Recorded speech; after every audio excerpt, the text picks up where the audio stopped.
Alright, I'm going to take a quick look at a video here dealing with compound probability. This is a very simple concept. If you understand simple probability, compound probability is just one small layer of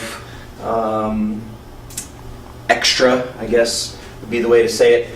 Simple probability is just simply the odds of, the probability of doing one event. Compound probability is several events. In particular, we're just going to deal with one type, which is what we call independent events, which means the probability of one doesn't really affect the probability of the other one. So I'm going to use a couple simple examples here to kind of fly through this. Not a big deal. All right, let's start off with something simple. Let's say I'm going to roll a die, a six-sided number cube, and I'm going to pull a card out of a deck.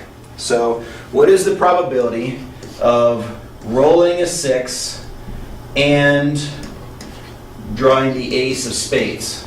Right? These are independent events. I would roll the die, I would pull the number out of the deck of cards. These events have nothing to do with it. This one occurring has no effect on what that one is. So this ends up being just the probability of rolling the six times, not plus, the probability of pulling the ace of spades. Probability of rolling a six is a 1 in 6 chance. The probability of the ace of spades is 1 in 52. And so the probability of doing both of those things with a deck of cards and that would be 1 over 6 times 52 is 300 plus 12, 312. If I did the math right in my head. So the probability of that happening is 312. Now you can have more than just two events. You can have multiple events going on at the same time that you can be able to deal with. That's it doesn't just have to be an ace and a six or whatever, but let me deal now specifically with cards because I want to show you how this is still independent and still multiplies out. So what's the probability of drawing a heart and then drawing a let's do something. Let's do the one of heart, or sorry, the two of hearts. That'd be 0 if it was the one of hearts. The two of hearts and then the 3 of diamonds. All right. So I'm going to draw two cards out of a deck. Depends on whether I'm replacing it or not. I'm going to pretend it's without replacement. Whether it is replacement or not doesn't really matter. This has a lot of fun with the game of Yahtzee and that kind of thing. But anyway, probability of drawing out the 2 of hearts is a 1 in 52 chance. That's multiplied times the 3 of diamonds. Now, again, it depends on whether I'm putting the card back or I'm not. Let's say just real quick that I'm not putting the card back. I've taken the 2 of hearts out, got that.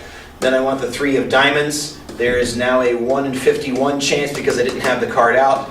So the probability of drawing this card, then that card is 1 out of whatever 51 times 52 is.